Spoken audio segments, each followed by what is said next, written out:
Hi, this is Tanya Johnson from the Institute of Child Psychology. We're so excited to have Jennifer Kolari with us today. Welcome, Jennifer. Thank you. I'm so excited to interview you on your book today.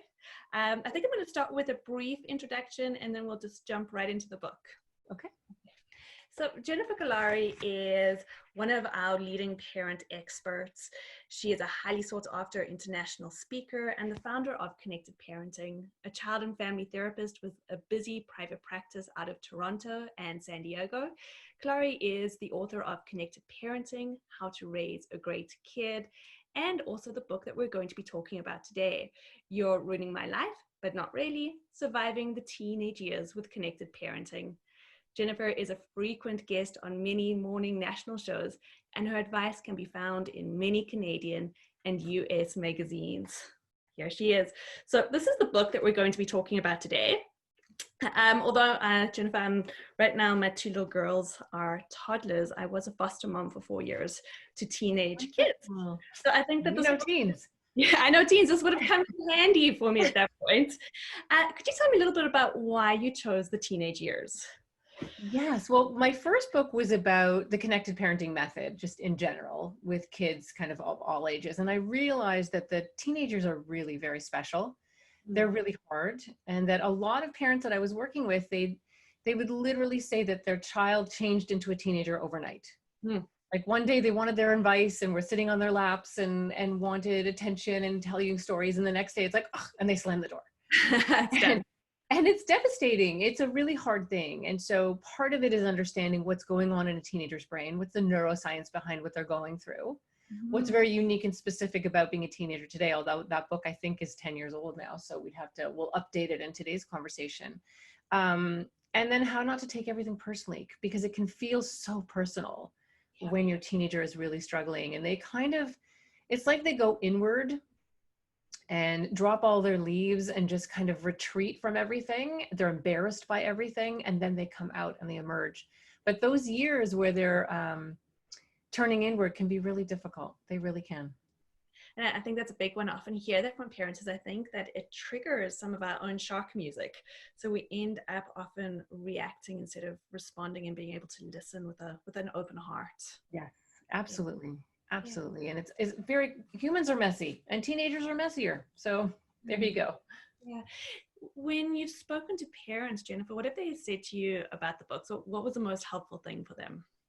I think probably that love and parenting from a place of love, not fear, is really what guides you. And so much of our parenting, we don't even realize it, is fear-based, right? Don't do that. You gotta study because you have to get a good mark. And what do you mean you're going with that person? And there's this kind of intense fear all the time when we respond, especially to our teenagers, which is exhausting and hard to live with for the teenager and for us. And whenever you are operating from that place of fear, it's not going to be a good guide for you. You're not going to be saying the best things. You're not going to be reacting, and you're going to be reacting instead of responding, basically. And so when you line up with love, which means true compassion, which means transcending what your teenager is saying to you and your own feelings about what that is and where those triggers, and lining up with what's best for them in that moment. And that might be saying, no, you can't go to that party. But when you do it from a place of love, it's going to be received in a very, very different way from your teen. And that fear, Jennifer, where do you think it comes from? Do you think it is that shock music we were talking about earlier? Yes. What is it? Yeah, I think it's a lot of different things. I think it's our own, shock music. It's our own trauma, sometimes how we were parented. I think we live in a very fear-based world, and more so even now in the last 6 months as we struggle with COVID and a lot of the major changes that are happening in the world. But even before that, it was very fear-based, right? You were just always afraid of everything all the time, and transferring that to our children. And teenagers, their brains are different. They are wired differently. Their brain is wired differently for fear. Their brain, just based on the stage that they're at neurodevelopmentally, they downgrade fear all the time. That won't happen to me. It might happen to them. It's not going to happen to me. And they truly believe that. And if we think back to being 14 or 15, I think we believe that too. And I think there's a lot of purpose for that. Teenagers have to go out and try new things, and they have to figure out who they are, and they have to figure out who they are separate from their parents, and they have to leave the home biologically. 13, 14, 15, they're already biologically ready. to have their own lives and have children. They're not emotionally ready, not even close. So teenagers have to, be in a place of non-fear in order to start their lives. And they also have to be kind of angry and detached in some ways from the people who love them so that they can leave, which makes it so complicated. So that it's a complex answer to that. And I think there's many, many, many layers to it.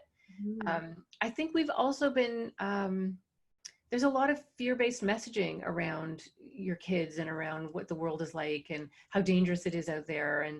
And we absorb that and we feel that and we transfer that to our kids. And we don't manage our own fear very well. We really don't.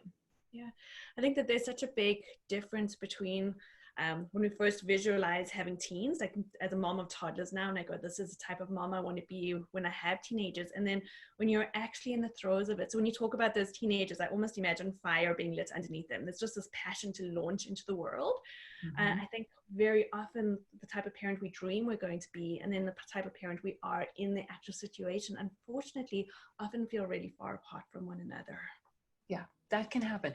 And the other thing I want to add to that is so many parents are so well read and they are very tuned in and they know themselves. And there's all kinds of beautiful messaging around parenting and knowing your triggers and all of this. So it almost makes it, I'm not going to say worse, but in a way it does, because you know all these things, you know the way that you should be responding, and biologically, when you get triggered and you get angry or you become afraid, you're going to parent from that place of fear, even terror sometimes. And that's going to make you very far apart from who you want to be in that moment. And humans only have two emotions, love and fear. That's it. Everything else, like anger and resentment and door slamming and jealousy and gossip and bitterness and all of that, it's all fear. All of it is fear, right? But we don't recognize that. We don't know that we're walking around afraid. We think we're parenting our children in these ways that are important for them. And it's not, and that obviously means saying no sometimes and having really strong rules and containment. Teenagers need that. But when it's coming from a place of anger, which is fear, it's just going to get so ugly. It can get so difficult. And that's where the real pain kind of bubbles up in both the parent and the child. I think, Jennifer, what I love is when we're able to look at it as this is love and fear, and they're coming from very real places. And then in your book, we won't give too much of it away, but there's beautiful tools on how to work with those feelings. What I love about that is that then we don't spend years trying to repair after the teenage years. We can actually move with our children or with our teens and actually be present with them and experience some of the joy that comes with that love. Yes, absolutely. Because they're funny and they're feisty and they have their own opinions, and you can have conversations with them, and their independence, although scary at first, is such a beautiful thing to celebrate.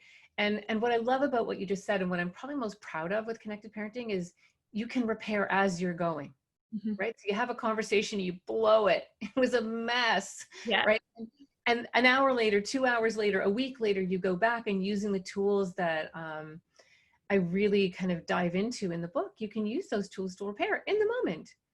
So it's a constant flow of like getting it right, blowing it, fixing it, getting it right, blowing it, fixing it. And that's the rhythm, right? Which is really all about being human. And our kids don't need us to be perfect parents. They just need us to be vulnerable and open and honest. Yes, absolutely.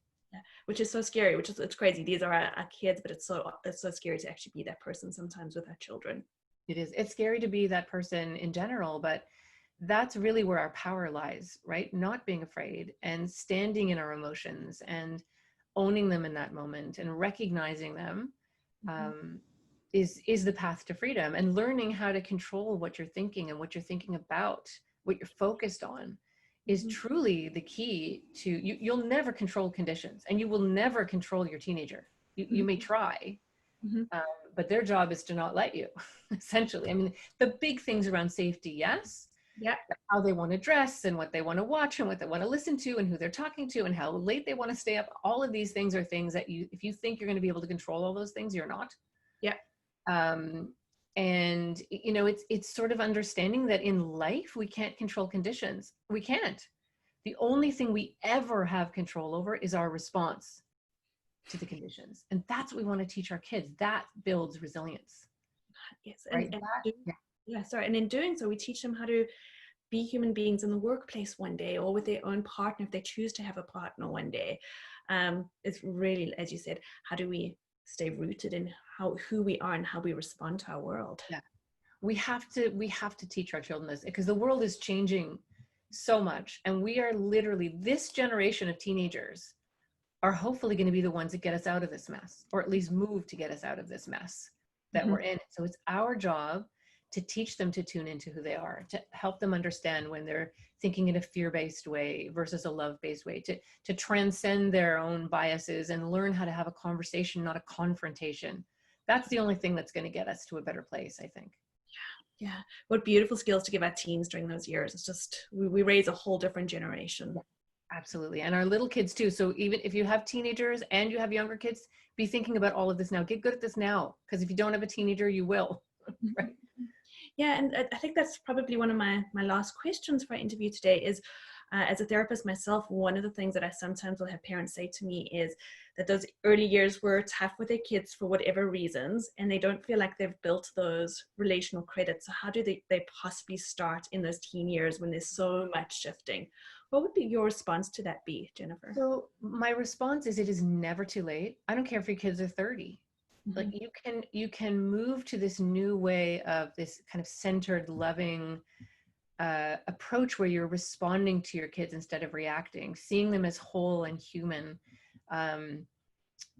anytime. So it doesn't matter really I mean, you can always repair is the point. And I want people to hear that. It's so important. You can decide tomorrow to approach things in a different way. And the connected parenting model, it's not just for parenting. Like, this will work on your aging parents. It will work on your siblings. It will work on colleagues and coworkers. This is really a way of being. It's a philosophy, and it's learning to use compassion and love and language as medicine, right? The most powerful medicine. Brain food, emotional nutrition. Next to food and water, there's nothing more important. Nothing. This is what's going to give them the tools to go out into the world and be really good people. Oh yeah, Jennifer, that just fills my heart so much. Yeah, that's so beautiful. Yeah, I think that's a beautiful space for us to leave it. Just that it doesn't matter what age our kids are at, what age we're at, that we can always heal our relationships, not just with others, but also with ourselves. Yeah. Thank you so much for your time. You're welcome. I got my copy off Amazon, Jennifer. I'm guessing that we can get it off your website too. Yes. Yeah. Okay. So when we do post the book interview, we will post links to Jennifer's website and where you can purchase the book. Thank you so much. You're welcome. Thank you. Bye.